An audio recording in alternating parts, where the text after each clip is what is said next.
Okay, hello everyone, and thank you very much for joining us again. This is day 4 of the first virtual Harper McLeod National Housing Conference. I'm sure we'd all rather be gathered somewhere in Dunblane or elsewhere, but hopefully you've been enjoying the virtual conference so far this year. So day 4 is focusing on finance, and I'm pleased to say that I've been joined by Michael Leslie, from Chatham Financial, who's a director in the real estate team there. And hopefully you've had the chance to look at the pre-recorded video conversation between me and Michael this morning. The plan is to build on what was discussed there and obviously to give the delegates the opportunity to ask questions as well of both Michael and myself and our other guest who joins us today, who's Nick Pollard, the Group Finance Director from Link Group, or as he appears on the screen, Nicholas Pollard, to give him his Sunday name. So Nick will bring his own perspective from the RSL's side of the table, as it were. And again, the hope is that Nick's comments and the discussion among the three of us will stimulate questions and be of interest to delegates. So my plan is to ask Nick to say a few words to kick things off. But just before I do that, a couple of wee housekeeping things. You've probably heard already if you've been on the Roundtable events for the other days, but you are on mute during the discussion. But if you want to ask a question, if you could use the chat function and type in your question, or if you do have a burning desire to speak, then if you can type in that, then my colleagues who are in the background and more technologically advanced than I am will be able to make that happen, hopefully. So we'll try and get through as many questions as we can. If we don't get round to your question, or selfishly, if I think it's far too hard for me to answer, then we will get back to you later if we possibly can. And I realise I've not introduced myself, so I'm Derek Hogg, one of the partners in the social housing and public sector team at Harper McLeod. And I have a particular interest in acting for our RSL clients in relation to funding matters. And I've worked closely with both Nick and Michael on various transactions in the past. So just to kick things off, I wondered, Nick, obviously delegates have had the chance to listen to me and Michael give our thoughts on the funding sector just now, both the year past and what might be coming down the track towards us just now. I wondered if you wanted to kick off and give your own observations on how you've seen things in the last year or so, and what sort of live issues are facing. Well, I suppose you as the FD of Link Group, but also might be of relevance to your fellow FDs in other RSLs. Thanks very much, Derek. Good afternoon, everybody. I found the introduction this morning really informative and helpful. And I would say that there are some themes which are coming through from the sessions over the past couple of days, which have impacted on the finance side, as it ever does. I suppose for me, it's been a particularly challenging year. Not only did I move to Link Group on the 1st of April, don't everybody laugh about that date, but nevertheless, but also obviously during the lockdown period, and I sense that the only two things that have really grown are my hair and my waistline over the last 12 months. But putting that aside, I think there are some very real issues we've had to deal with in the last 12 months. And I suppose from a Link Group perspective, I think there's the bigger picture of Link Group being a developer and Scotland's second largest social housing landlord. But I'm hoping that some of our experiences will also translate, because we have partners within the group who are the smaller traditional landlords as well. So I think I would echo a lot of what Michael says in his piece in the introduction. I think some of the things which we feared were going to happen didn't transpire. So rocketing voids and bad debts and arrears haven't happened at all throughout the 3 lockdowns that we've had. If anything, our voids have reduced, and I'm hoping that others are seeing that as well. Not unsurprisingly, bearing in mind some people have faced loss of jobs and need to find housing, and they've had to resort to housing association property as a second alternative if they've lost a private let. So that's not a surprise. In terms of bad debts and arrears, and I know Ian was saying in his session about being cautious about arrears growth in the last dashboard report. We've actually found that our arrears are less than what we had 12 months previously. And that's due to the commitment and the engagement of our housing management teams. And I think also in terms of what other RSLs are doing as well, by virtue of tenancy support and tenancy sustainment programs that we've got. So that's really, really helped. And that's not translated through into bad debt. So I think in a traditional sense, rental income is probably where everybody thought and expected it was going to be, with some small variation.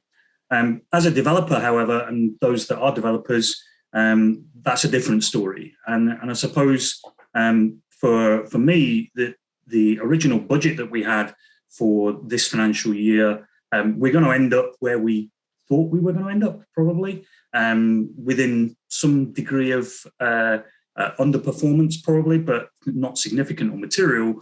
But how we got there is a very different story. And I think the development profile issue is a very real one, and a very real one for looking forward as well into 2021-22. So if you've got development, then a lot of your sites were closed down in the early lockdown for around about 3 months. You'd already projected completion points and timelines where rental income would come into the year, and that maybe hasn't happened. And that's been deferred into next year. So that's creating issues in terms of reduced rental income compared to forecast. And that's an adverse issue for you to deal with. On the other side, the repairs and maintenance costs have not been as we thought, because we've not been allowed into people's homes. Emergency repairs only in many cases for that immediate lockdown period, and then subsequent a little bit of relaxation, but not significant. So that's a reduced area. And obviously our planned and cyclical and major component replacements as well haven't taken place because of that. So there's a significant saving there. But Michael made the point that that's going to be deferred into future years. And as a result of that, that will have to be caught up in some way, shape or form, whether that's a reprofiling of the repairs and maintenance program, major component replacement program. I don't believe that in the next 12 months, RSLs are going to tack that on to next year's projections and deliver that. And I think there was a discussion yesterday about the capacity. I think if you're looking at the ability of firms to be able to support that into next financial year, then that's clearly going to be a risk and an issue. And if anything, that's going to drive prices as well as deliverability. So it will be measured, I think. Furlough support has been undertaken by some RSLs. I know that, and we've had to do that. And for us, that's about making sure that we continue to employ people within the organisation, continue to employ people who are going to be necessary when we come back into a new normal, and make sure that we don't lose a lot of people through redundancy. So that's been a positive variance that we've experienced. And overall, I think that translates through into this position of our outturn performance being roughly where we thought it was going to be. PPE has impacted, so we've obviously had to cope with PPE and the immediate change, but I don't see that being a significant material thing into the future. I think that was about the immediate reaction to putting Zoom and Teams and new systems in place, and all the capital costs that are associated with that.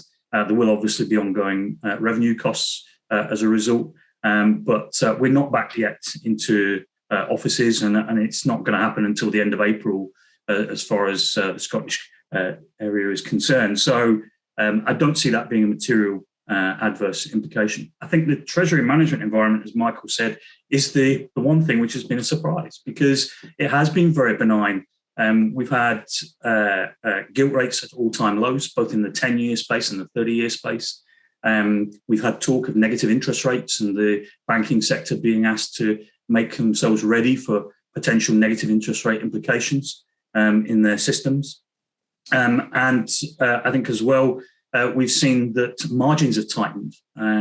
So there has been, as Michael recounted, a return to that 10-year space by some of the lenders, and funding's coming through. I suppose the difficulty that we've got at the moment is the one, again, which Michael referenced, is this balance between liquidity and planning, and also the cost of carry. And I think that's the one which is a real challenge for the next 12 to 18 months or so. We've got a development program of from the 50,000 units, which is just coming to a conclusion, but it's been deferred, a lot of it, into this year. And this year was actually going to be a significant year in which development would actually impact because of that profile and some of the issues with that 50,000 target last year or last Parliament, where we didn't really get the ball rolling until 18 months into it. And that pushed that profile out a little bit. And then at the same time, we've got, whilst it's absolutely 100% supported by myself and I suppose everybody in the sector in terms of the Scottish Government budgetary commitment to 3.4 billion of new funding for the next 54,000 or so homes over the next 5-year period, that's going to equate to around about 2.4, 2.5 billion of private finance over that period as well. And again, how we manage that, how we build ourselves up to be able to do that, bearing in mind that this development profile that we've had, for example, has meant that our interest cover has weakened a little. It's not catastrophic by any stretch of the imagination, but it certainly has weakened, and our gearing has weakened as well a little. And the completion of properties hasn't happened as we thought it was going to be, so we don't have the asset cover to be able to go out and that we thought we would, to borrow the magnitude that we thought we would. So that limits some of our options. So yeah, I think it has been a really interesting year, a really challenging year in finance for organisations and boards. But I think there are even more challenges coming and more opportunities as well. I think there will be a return to the capital markets. I think it's been very cyclical at the moment. And I think there will be some refinance going on there as well. But all in all, I think the sector is in good shape. I don't think there's a particular concern or issue there. If you look at it relative to the real estate sector and some of the retail and manufacturing sectors that are out there, they are going to have some issues. We've got 1.7 million unemployed, but there are nearly 5 million furloughed at the moment. What's going to happen when that furlough is tailed off and as a result, some of those issues come home to roost in some of those firms? And what does that mean for our tenants when you have changes to household incomes and cities arrears and bad debt issues, which we thought were going to happen last year? Maybe they're going to happen in 12 to 18 months, and we need to be alive to that. I think the watchword is very much what Ian said in his session, which is about sensitivity analysis and rerunning business plans. I think we've rerun our business plans every quarter this year so far to take into account the changes that have happened. We probably wouldn't have done that as much in a normal year, but it's been necessary. And I think that's something which everybody should be doing to make sure that they're aware of those trends and changes that are coming forward. I probably covered a lot there, but hopefully that gives you a flavour of what it's been like for me and what it's been like at Link. No, that's really interesting, Nick. Yeah, I probably should have explained when I was introducing you that you joined Link just after lockdown, so you've probably only seen some of your colleagues virtually in the main. So I would imagine a lot of your time has been spent just getting up to speed and getting an understanding of the organisation. But in terms of what you see or what might be the concerns over the next couple of years, what are the things that are concerning you, or if you were kept awake at night by virtue of anything, what would that be? I think for me, there's two things. I think one is the internal and operational side, in terms of coping with the changes. I'm not convinced that we are coming to the end of the pandemic and we're going to either normal or a new normal. But how that new normal will look like and what that means for us, I think the reality, having listened to a number of the scientists on this, is that potentially we're heading for a period of more regionalised lockdowns, potentially local community-based lockdowns based on community transmission rates, etc., in the next 12 to 18 months. And what does that mean for us? It means that potentially we might not be able to get out to some of our tenants, be able to get to do some repairs in some local areas, but we can do it in others. And we won't be able to have all of our sites potentially come to a conclusion as we thought they would. There may be some in some regional areas that face some issues and difficulties. So I think coping with that moving forward is going to be a challenge, because it's not a uniform situation to apply to the association as a whole. It means that we're going to have variable responses, and that creates cost. And it's also about uncertainty for us in terms of those plans.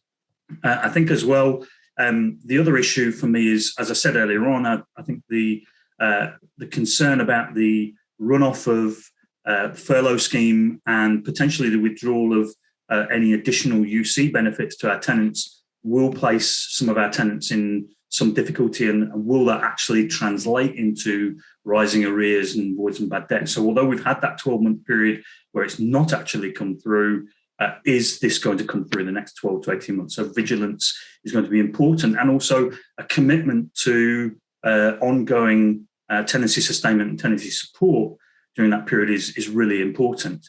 And then I think there's a macro issue, which is being alive to some of the issues that are coming through there. I think there is potential, and you've seen it in the markets, as Michael referred to in his piece, that gilt yields have started to rise. The US has just approved a $1.9 trillion injection into their economy.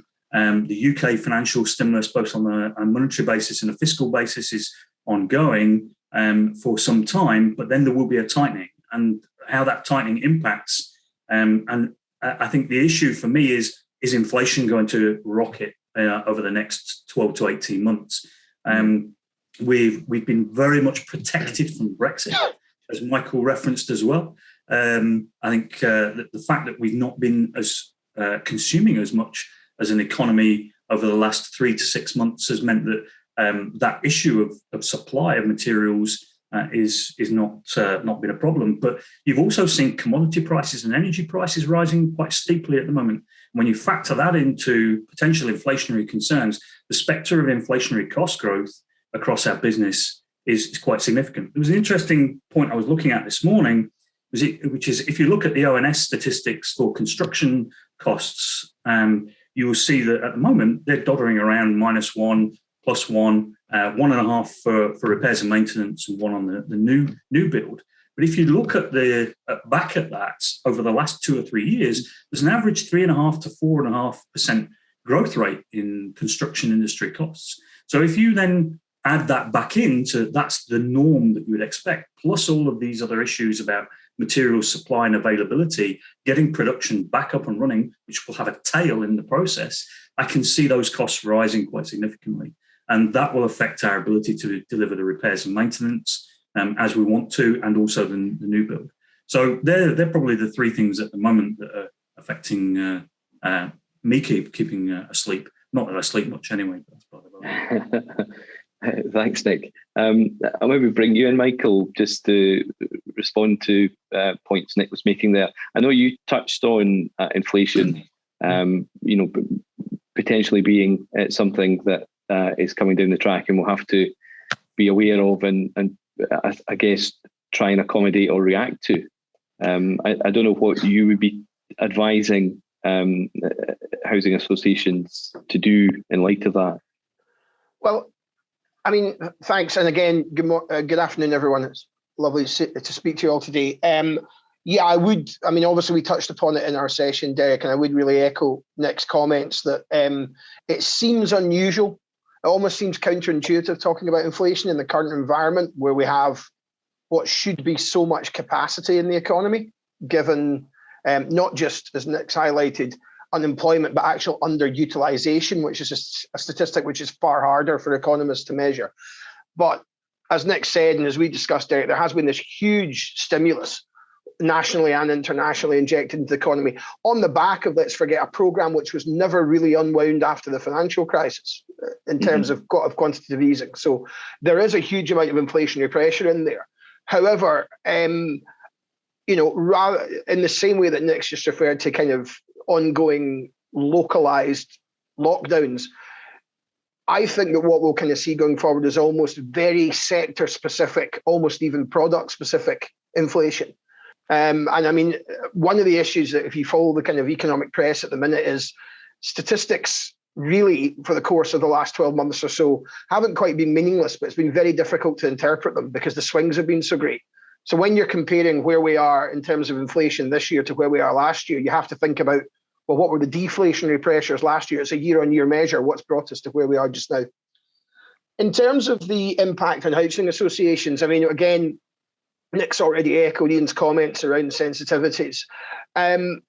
However, this is something I think it's quite interesting. This is something that the sector has actually faced relatively recently in Scotland before. I mean, if you wind the clock back to, say, September 2011 in the aftermath of the financial crisis, I mean, I remember going to boards around that time when inflation was running at 5.2%, and boards having to make a decision around, well, we've just come out of a period of austerity, or as an ongoing period of austerity, can we pass that 5.2% for those that were using a September measure for a March right up with, can we pass that through? And therefore, the issue for housing associations is not really inflation itself. It's the fact that they become the squeezed person in the middle that bears the inflationary increase. So what we're really talking about here is differential inflation. Sure, absolutely, what's going to happen to cost inflation? And as it happens, I agree with Nick. I think the issue might not simply be inflation. It might actually be access to certain products, certain skills. I think there will become huge pressure in areas like construction in terms of getting hold of skills and resources. But it's what does that inflation look like translated into our business plans? Because, you know, again, we can all remember, we'll wind the clock back 10 years, and most HA business plans had one inflation assumption. And the joy back then was you said to a client, well, I think you should sensitize for higher inflation. And they said, well, we've done that and it's great. You know, over the life of the business plan, we generated a huge surplus because our rent's gone way up. What we're seeing now is this disconnect between what comes into business plans and what can maybe be going out of business plans. And I know it's a different regulatory environment, but of course, again, the other recent experience of this is if we look down south, and albeit a government policy decision, but a decision nonetheless that says, for various reasons, we're going to impose a rent cut of 1% over the next 4 years. And there you had a sector wrestling with, well, whatever the number coming in at the bottom end, we can't recover that number in the top end. We are an inflation dilutive business, an inflation dilutive business plan. So I think that that's where the sensitivity really lies. It lies in, you know, A, where do you think the inflation number will actually be? And how reliable are the statistics given the starting position of 12 months ago? But I think more acutely for this sector, it is, what does that input inflation assumption translate to in terms of an output inflation assumption? I think that's a really interesting point, Michael. And I think that the issue there is a very contentious issue, I know, in the sector in terms of rental increases and affordability. And I know Ian referenced this as well. I know there have been rent increases coming for this year, which are at significantly variance between different associations, from rent freezes to CPI based only, 0.7 in September, to others at the top end of the extreme at around about 2.5–3%. So I think one thing we've done, which is trying to look at affordability in the bigger picture and the wider context, rather than looking at it in terms of the 1 year heroic adjustments that are very laudable and very important. The business really can't cope with those gyrations in its revenues, etc., in the short term. So what we've tried to do is look at it over the 30-year plan, and we're trying to bear down on the underlying inflation assumption within our plan for rental increases, or even just nominal rental increases, and push them down over the entire plan, and try and absorb that throughout the plan rather than take it in a short burst in year 1 or year 2. So I know others will have a different view and a different approach, but I think it's about having that longer term planning and managing that affordability down rather than trying to do it in short, quick term fixes, because I think that presents other issues. And I think building on that, Derek, the last piece really to say on that is, you know, to return to kind of next point around kind of the macro issues and the kind of monetary policy issues that might impact this going forward. Obviously, the traditional means by which the MPC is sought to control inflation is through interest rates. Now, it is questionable whether the government wants a significant increase in interest rates at the minute. The government is a rather significant borrower and is borrowing, I believe, based on the statistics last week, about £1 billion a day at the minute. Inflation may well be in the government's favour. Inflating some of that debt away might be a positive. But certainly in terms of affordability at a household level, and indeed affordability at a macro sovereign level, significant increases in interest rates purely to maintain inflation.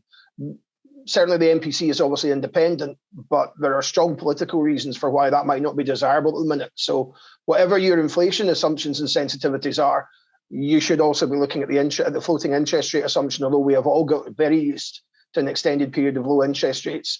I'm not quite so convinced that can be relied upon to be the case going forward.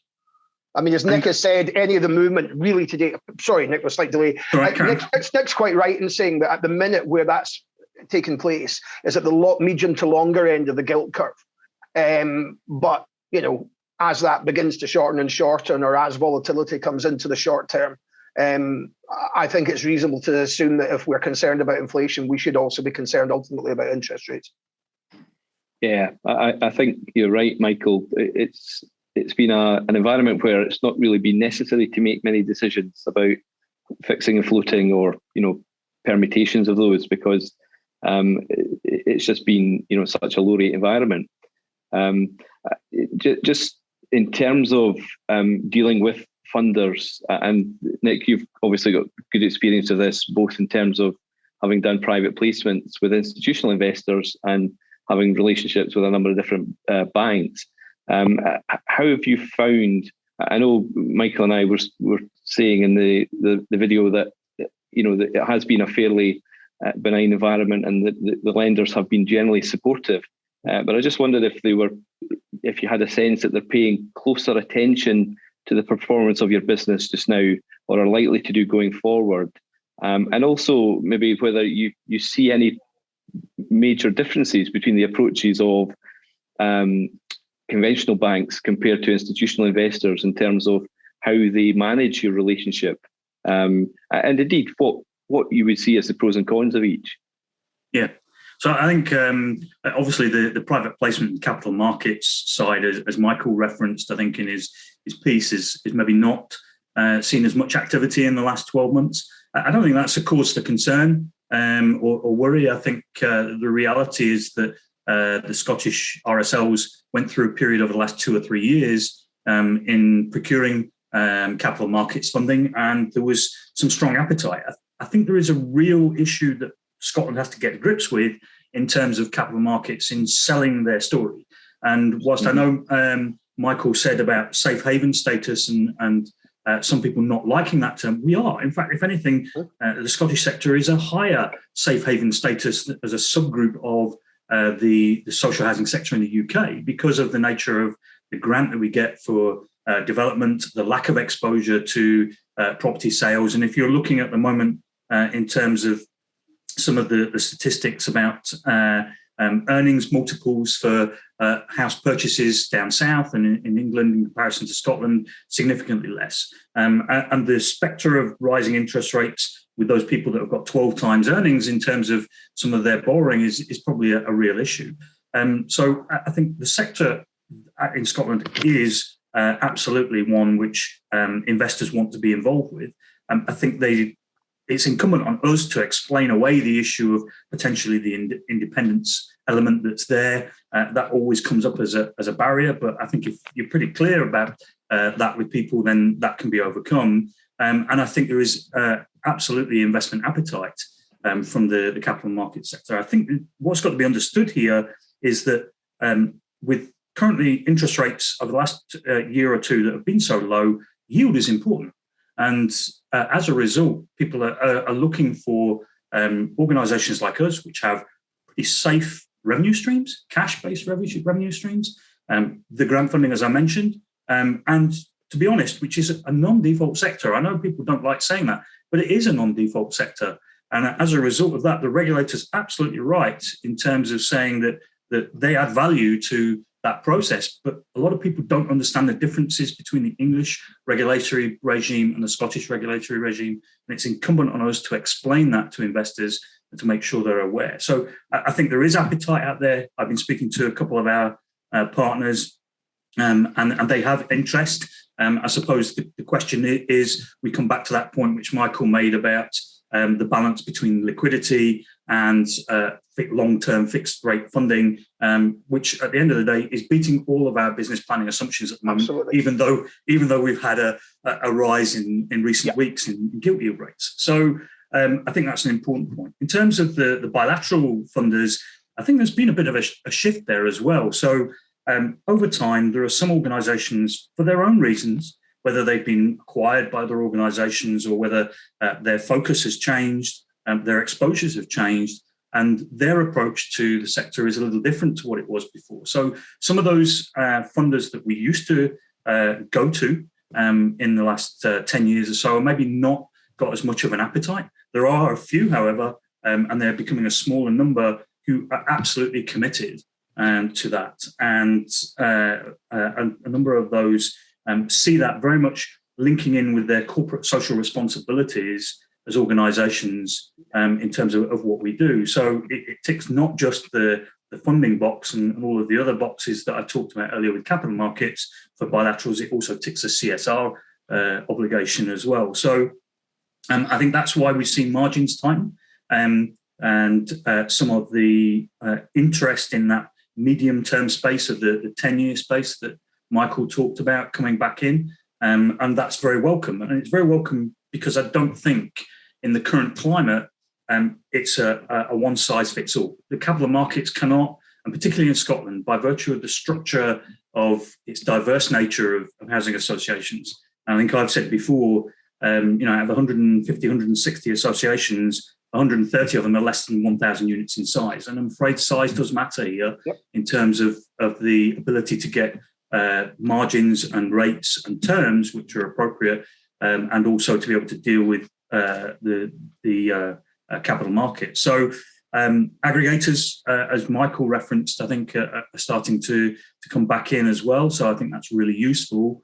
And I think lenders are very supportive of housing associations. They see the opportunities that it represents for us to meet social housing need, to deliver on that, our core purpose, and they want to be part of that. It's not, and that's what I want as an FD. I don't want a lender in particular that's just going to lend us the funds and then I'll see you in 30 years. I want to have that ongoing engagement, not only because I don't know whether I might want some additional funding from them in the next 3 to 5 years and go back to them, as well as them wanting to be involved in the business. And although I don't think there's been significant number of organisations that have had to approach lenders about covenants, where they have, my understanding is that they've been very supportive. So, I think that is a real pat on the back to the banking sector at the moment. And they've certainly delivered on the expectations that we had as a sector there. So,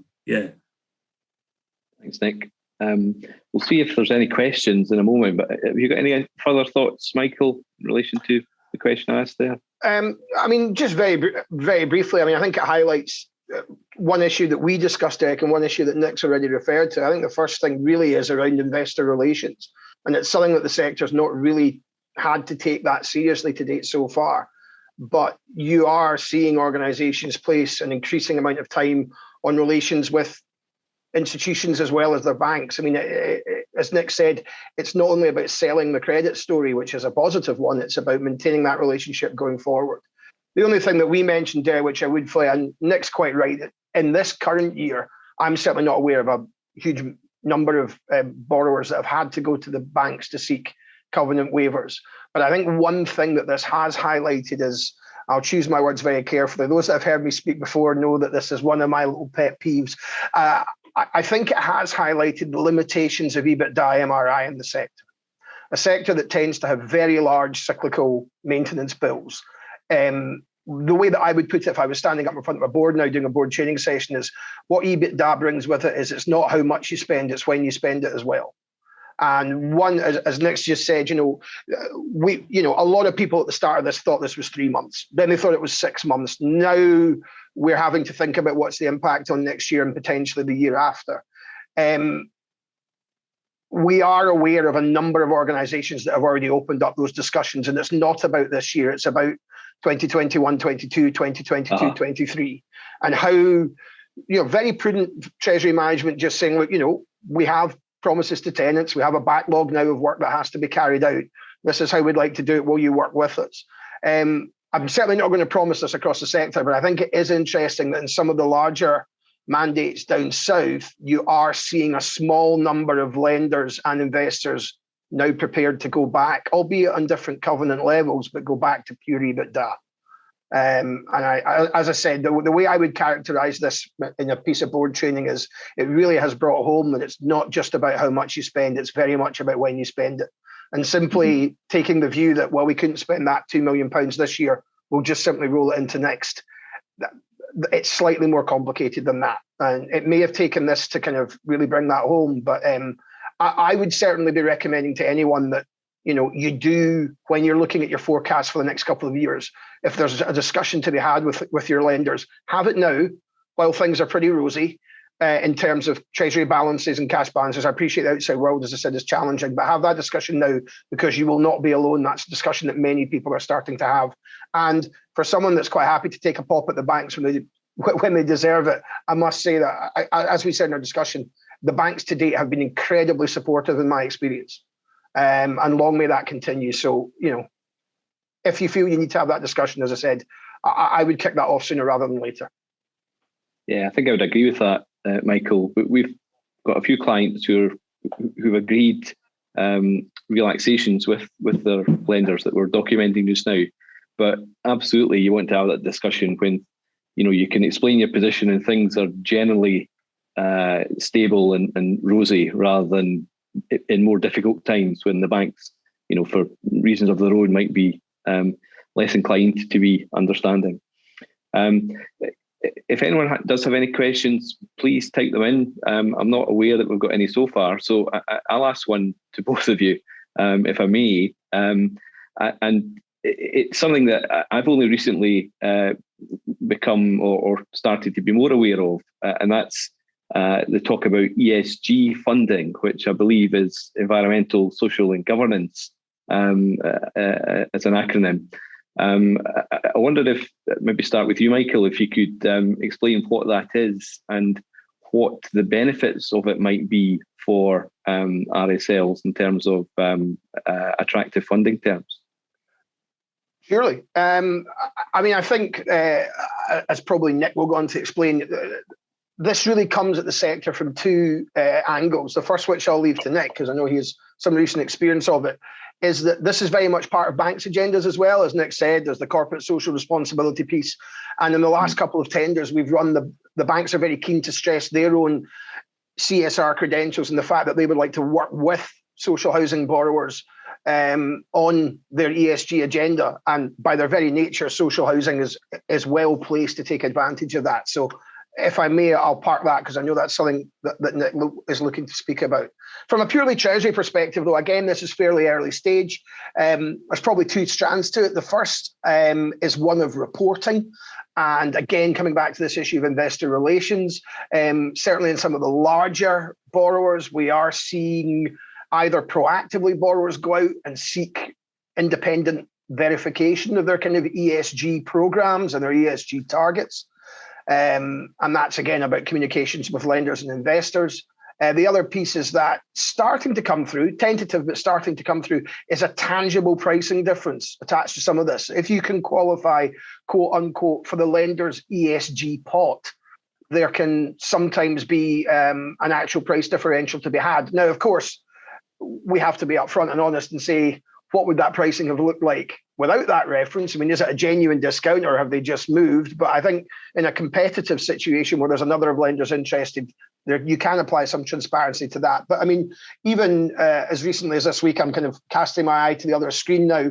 We have seen terms for an English RP where the margin applicable to a 10-year facility has what's described as an ESG linkage, with a 5 basis point reduction in margin achievable based on actual ESG targets being met, pre-agreed targets being met.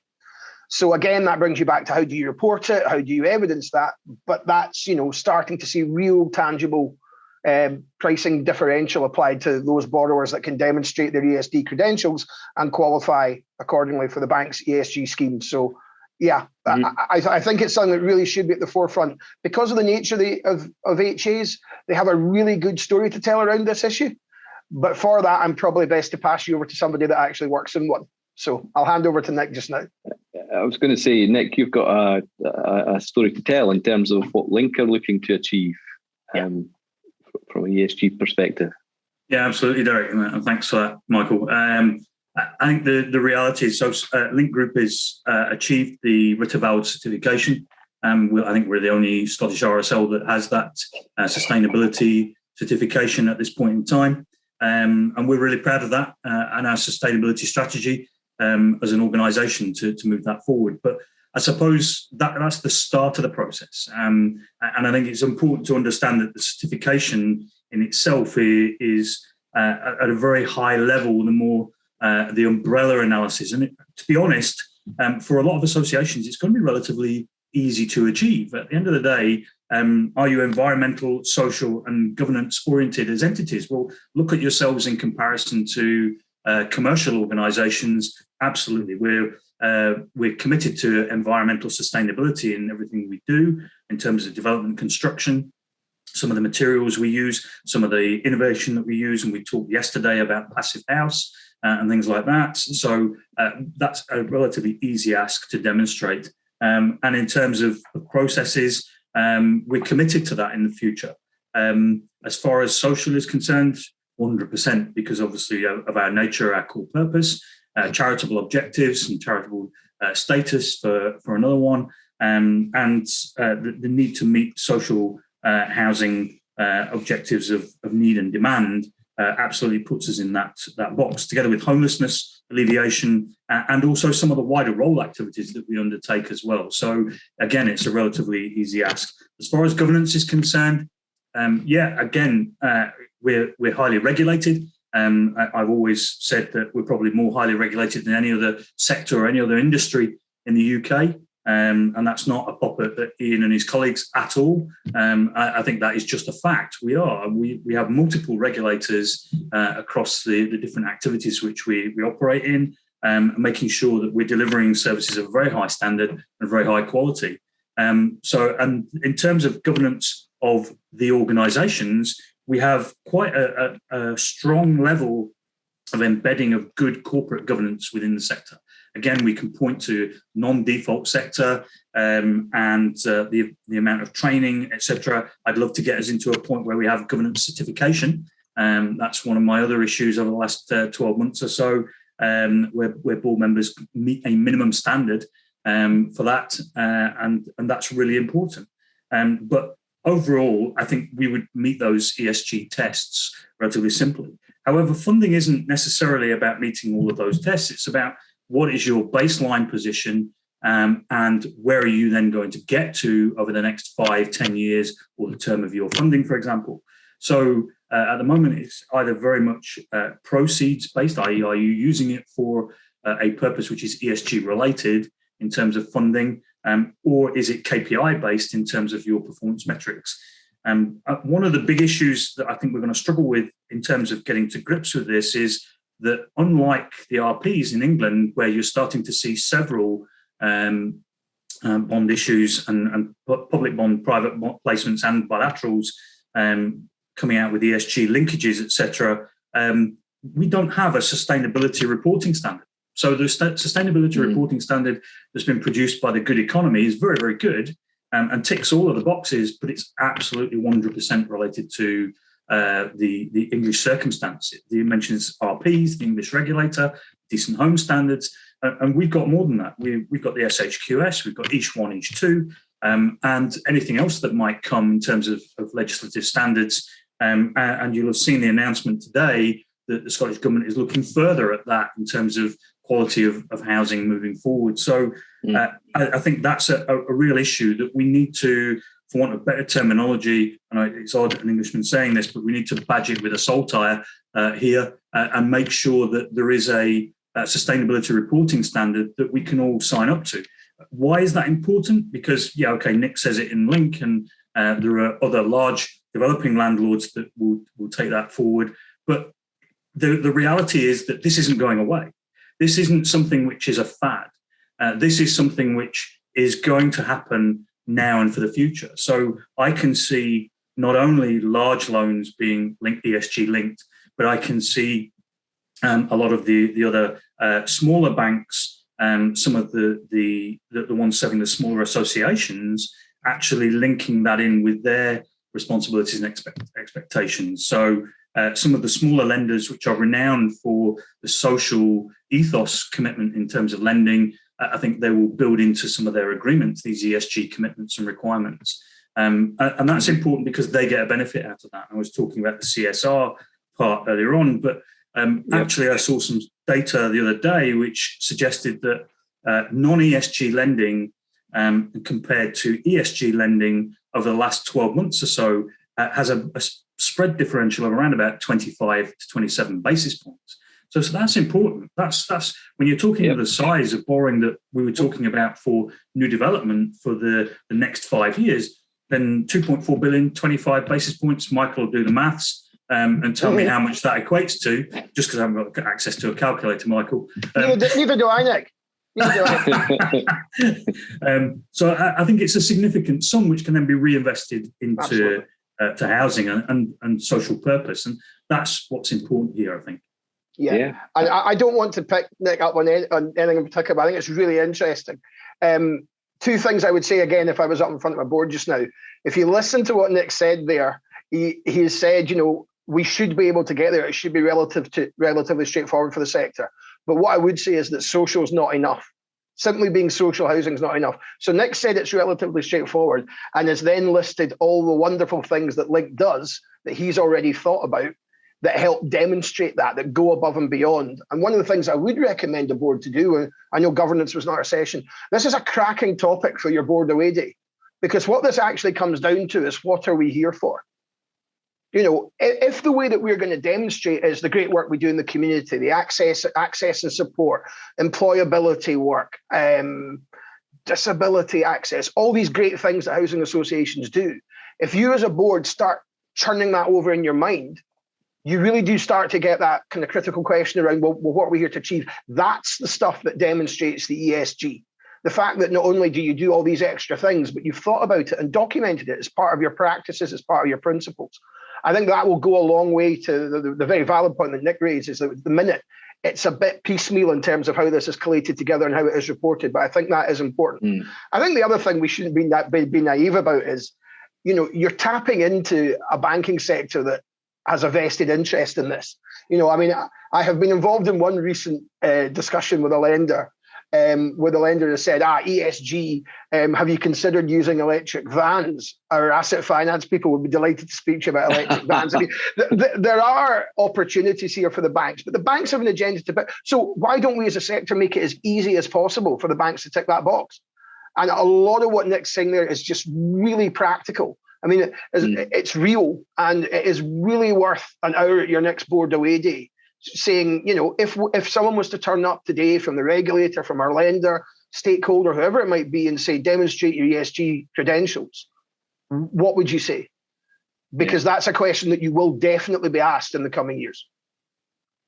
And I think that's also, sorry, Derek, I was going to say, I think it's also important that I'm not sure we're there yet. And I think the last 12 months has probably hampered us getting there. So the issue in terms of the deferral of capital expenditure on our properties and some of the improvements that we were planning to make, etc., is going to create an issue for the next 12 months as to how we're going to handle that, but also creates an issue about, do you understand your stock? So, we expect to understand what's happening in the next 5 to 10 years, but have you got this 30-year profile of component replacements? How up to date is it? How valid is it? And what is that going to do to your financial plans? And if you make changes in terms of some of your heating systems, what is that going to do to your financial plans, and how are you going to do that? Wrestling for boards and for FDs on this is going to be about what's the cost of compliance. My argument is there is a cost of compliance. Wake up and smell the coffee and build it into your plans, because it is coming. You will have to do it. The question is are you prepared to challenge it now at this point and manage over time to make that an easier transition, or are you going to wait until things really come to a head and you have no option but to do it, in which case costs will be higher and rewards and benefits will be lower. So I think it's something we need as a sector to tackle. There is, as Michael said, an absolute opportunity here. And I I know we're not mentioning names, but there is one banking group which has committed 10 billion of its funding to ESG-related projects. So, it's there, it's waiting for us. So we're talking about capacity of lenders, etc., but that isn't the problem. The problem is making sure that we are fit for purpose for the future. It sounds as if this is going to be an increasingly hot topic for the sector moving forward. But I've got a few questions now, so I'll take the first one that came in, which is actually from Neil Hall from Link Group. His question is for Michael.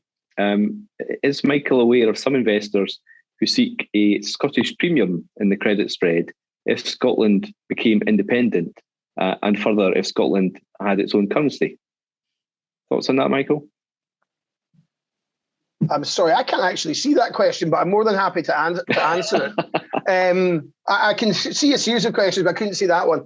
I mean, it is certainly the case that when there was higher volume of capital markets activity in the sector, Scottish HAs were paying larger spreads than comparable HAs in England. There is extensive pricing research that would support that. Whether that can be solely attributed to the issue, as Nick said, of Indie Ref and how that's positioned is questionable, because there are other factors at play. Nick has also highlighted the issue of scale. Liquidity is very important to investors. In general, individual HAs that are going out in their own name in Scotland tend to be raising smaller amounts than would perhaps be being raised certainly by an aggregator or by a larger HA. So liquidity is important as well. I think that the most honest way to answer the question is there is a premium. Whether or not that can be solely attributed to the independence issue and the currency issue is questionable. But I mean, there are quite, well, again, we can't obviously discuss specifics in front of this audience. I mean, there have been direct investor agreements, let's put it that way, written, where the onus is obviously very much on the borrower to take on some risk in terms of repayment, in terms of a change of currency. So it's certainly an issue that boards have to be aware of and need to take good legal advice on and good treasury advice on. My personal view is it's a little simplistic just to say that premium solely relates to independence, although in all likelihood, it is part of it. There'll be something in there, yeah.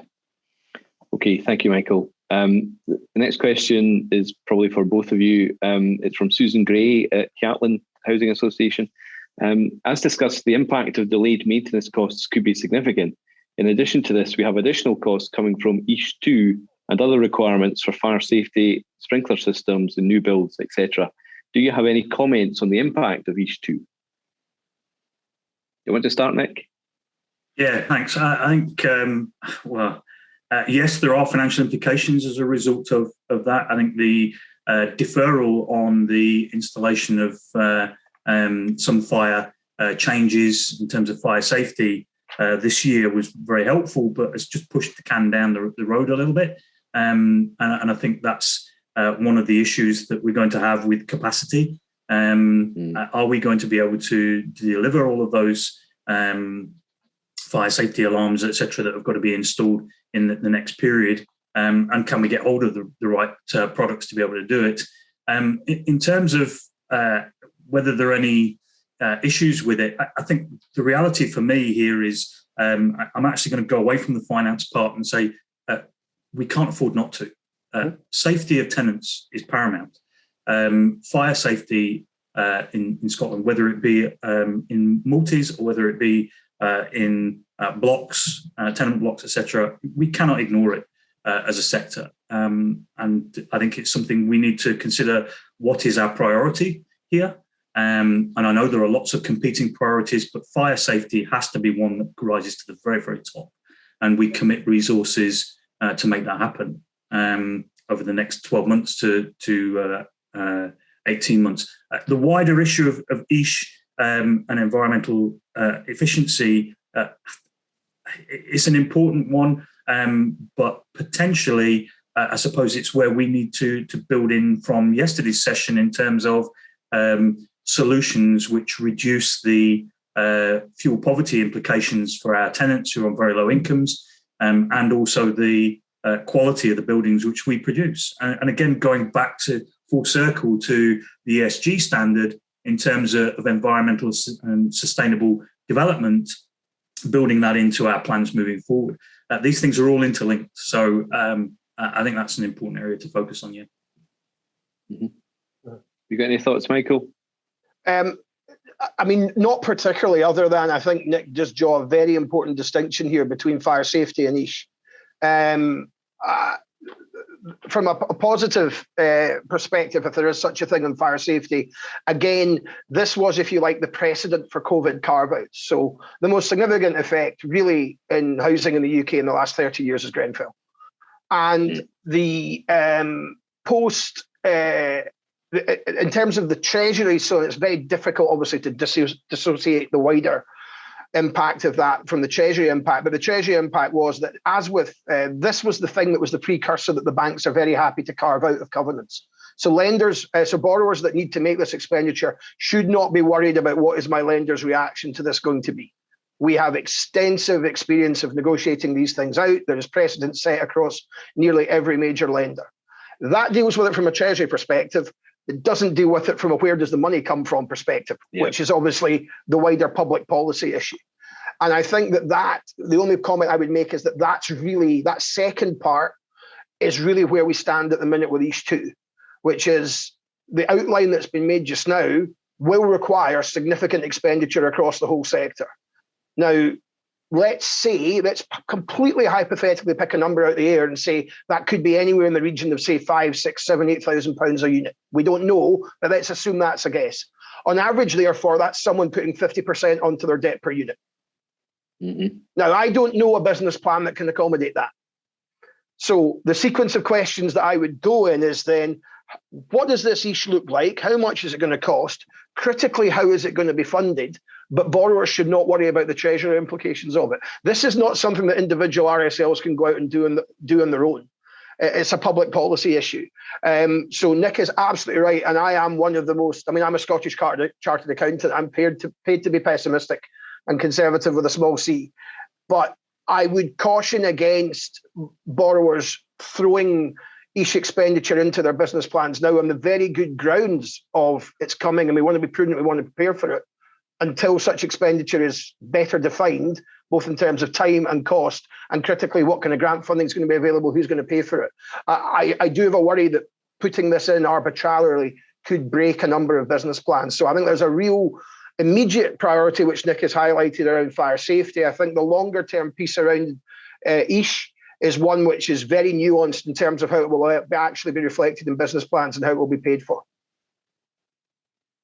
Okay. I think that's really important. Sorry, Derek, I was just going to add there. I think that's really important. That, the arguments are continuing to be made. And I know my former chief executive, Bill Banks, is involved in the group that are talking to the Scottish Government about grant rates for the future. And I think that's really important. So the grant rates are not about RSLs wanting to increase the grant, reduce the private finance and increase their surpluses. It's about meeting the needs of what is a modern construction for the future and developing homes which will perform to the standards which the Scottish Government want us to perform at. So absolutely. I think those arguments are really, really important to make and hopefully will be heard in that context. Absolutely. The next question is from Stephen White, and I can believe, Stephen, you've taken an hour to type this one, so I'll read it out. With the government interventions to protect jobs, I agree that perhaps we're just now in a false position with regards to unemployment, and nobody knows how this will be impacted as the economy opens. However, do you envisage a perfect storm for RSLs where we start to see a rise in unemployment impacting income at a time where there's an increase in demand for repairs or delayed planned maintenance, and also potential cost increases on new build development costs without the corresponding increase in grant, starting to seriously constrain the sector with tough choices to be made? I'll go first on that one. Yes, is my answer. That was my answer. What do you think, Nick? Yeah, great question, Stephen, as usual. Thanks for that one. I think the reality is I'm not so concerned about, and what I've talked today quite a lot about what my views and opinions are about the future. I don't think that's the issue here. So the issue for me here is about making sure that we have the ability within our financial planning to spot those trends, spot those issues as they're coming through, whether that be in terms of voids, arrears and bad debts, rising repair costs, rising development costs, and how we respond to that, whether our procurement policies and approaches drive down those costs through the process, and where we can build the capacity to be able to deliver that. So I think there are some things you can influence and there are some things you can't. And I don't think we have the capacity to influence that to a great degree. What we do have is the capacity to ensure that we are in such a position that we can withstand the impact and effects of that. Sensitivity analysis, as Ian Brennan said, really important. And I know a lot of RSLs will have sat with sensitivity analysis, which has been relatively standard for the last 2 or 3 years. And maybe we need to dust that off and have another look at it and just check, well, what are the new sensitivities here? Are they what they were over the last 2 or 3 years? And I don't think they are going to be in the next couple of years. And we should revisit that with our boards and look at changing the sensitivity analysis that we do. A lot more combinations, I think, is going to be important moving forward, and perhaps bring in some new ones. Mm-hmm. And I think what I would say, leaving aside the kind of structural economic elements of the question, one thing which I think is really coming back to the point that Nick's just made, one thing which I think is really interesting in the back of this is that normally, the further out you go in business planning, the more uncertainty is in there. What the last, Brexit, COVID, everything else of the last recent periods, the uncertainty in most RSL business plans is actually in the next 3 to 5 years. It has flipped business plans on their head. It's really quite interesting that, normally it was, well, I mean, we can't forecast too far out. We'll make general assumptions. We'll revisit them as we go. The period really of risk and the period where the assumptions need to be challenged has come into a much, much shorter time frame. This is about covenants next year and the year after. It is about, do we catch up on this? It is about, is there a spike in inflation? Is there a squeeze in credit markets? I mean, what might, on an operational level, what might happen to voids? What might happen to universal credit? What might happen to, in the way of state spending? So it just from a kind of purely treasury and modelling perspective, what you've seen really is an acceleration of risk forward into plans. And I think it's not just the sensitivities that you run now, it's again, when do you run them? And, picking up on the question that Stephen's posed, lots of those risks he's identified around voids due to unemployment, increased construction spend, perhaps an access to construction materials, access to construction services. That's a short-term problem. In the longer term, the economy will probably figure those issues out and demand will go back to match supply. In the short term, I'm not convinced that that's necessarily going to be the case.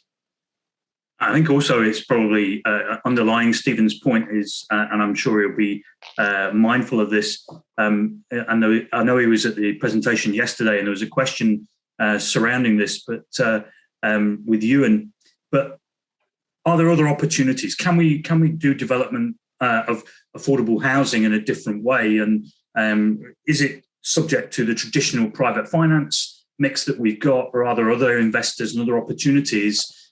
So I know from my own experience, we've been talking to pension funds about potentially them getting involved in development. Obviously, I think it's pretty clear that there is an open and transparent in the sector, that there is a potential new landlord coming to the sector if it gets registered, which will not use grant funding to develop new homes. And if they can do that, then why can't we do it within a different structure? I appreciate there are lots of legal and reasons why not, and corporate reasons. But I think tapping into that is also important, and we shouldn't lose sight of that. There are opportunities to use different models here in the Scottish sector, and I know Stephen will be looking at that through Kingdom Initiative. So, I think that is an opportunity that we shouldn't lose sight of, that it's not just about going back to what we've always done. Okay, thank you, Nick. We have Ian Brennan on the session today, so he's asked a question referring back to one of the earlier discussions. would the sector support a regulatory standard on sustainability, do you think?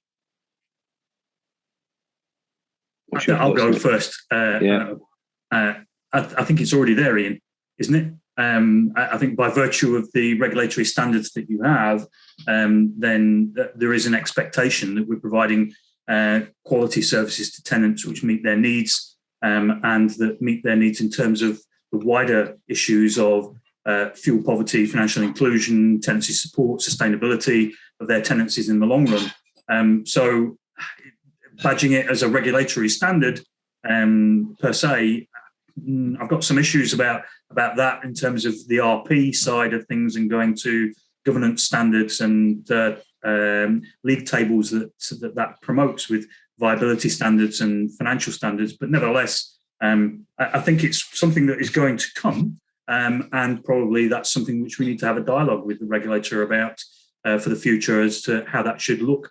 I'm not one for saying yes and you go away and come back with it. I don't think that works for either of us. So.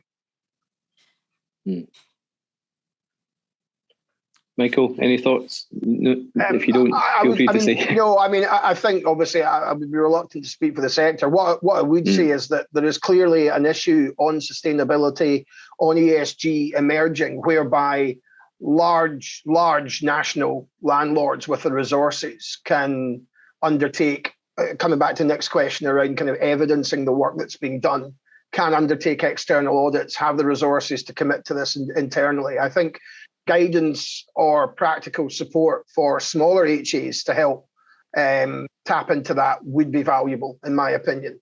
I don't think it necessarily has to be a checklist. I don't even think it necessarily has to be a standard, but I think if some kind of commonality can be developed on here are the things you should be looking at and here are the standards that we would expect as a bare minimum, I can only see that being beneficial personally, because I, as Nick said earlier in the session, I think there is a danger of smaller HAs kind of falling through the net here a bit and missing out on something. Yeah, I think it's important to say that I think following the East of Scotland Finance Forum and I think the West of Scotland Finance Forum, the SFHA, have said that they would happily support the development of a Scottish sustainability reporting standard. And I think it's incumbent on some of the larger RSLs to actually support that as well by showing the lead together with the regulator. And maybe, Ian, if we can take that offline and set something up to have a discussion about how that might move forward, because that standard is going to, as I said earlier on, going to happen. So I think that there's willing parties there. It's just getting everybody in the room and moving it forward. Okay.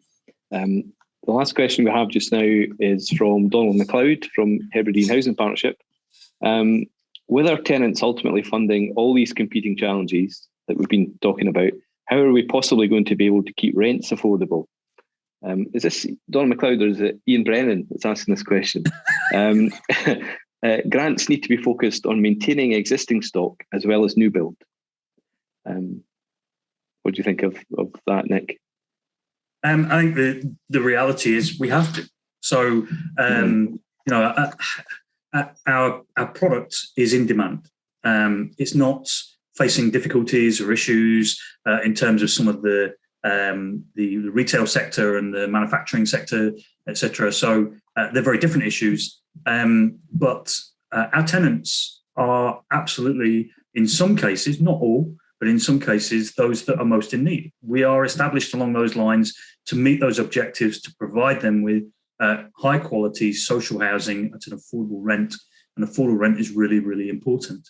Housing is the biggest cost for them, as it is for most of us. And in many cases, they are the ones that face the greatest impact from any wider economic changes, and certainly have over the last 12 months. I think you've seen that there's potential talk of the K economic recovery rather than the V economic recovery, and its effect on those that have been working continually and managed to build up some savings. And there has been quite a lot of savings built up in the wealthy part of the economy. But then in the others, they're facing serious financial issues in terms of affordability. And as I said, housing is the largest cost. So yes, it's a challenge. What I would say, however, from my experience, is that over the last 40 years, the housing sector has always been faced with these challenges, and it has always risen to that challenge and delivered on it in varying measure, depending on that period and that time point.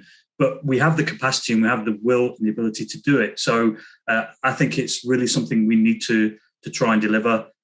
Grant is important in the process. We're not in the situation where we are with RPs south of the border with much, much higher rents that can offset the private finance cost.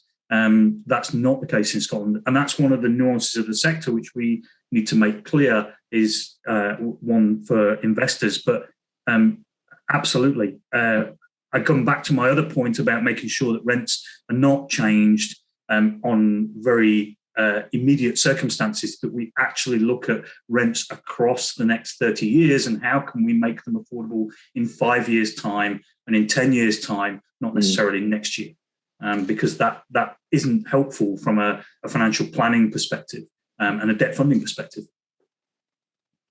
Yeah, I would agree with that. Michael, any final thoughts before we wrap up?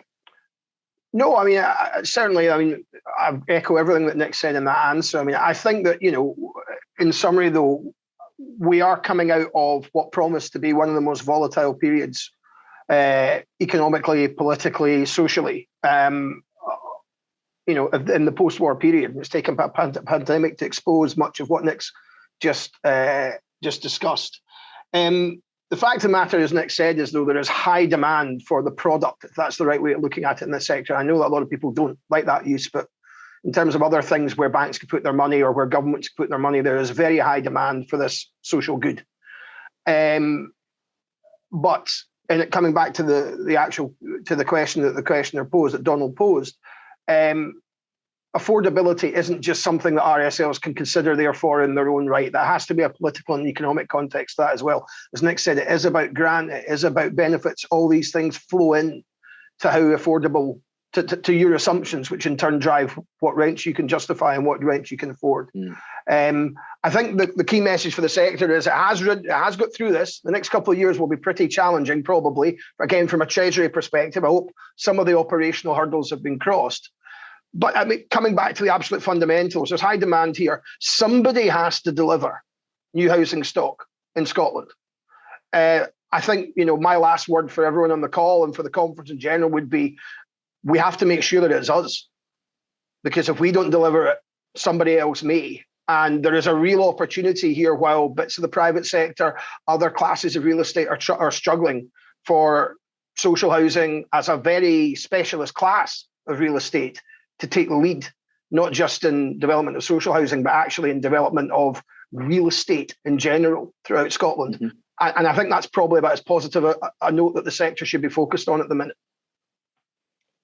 Okay, thank you, Michael. That is a positive and challenging note to end on. So I think that's all our questions. So we've answered them. Thank you for everyone who's asked a question. Thank you for everyone who's attended.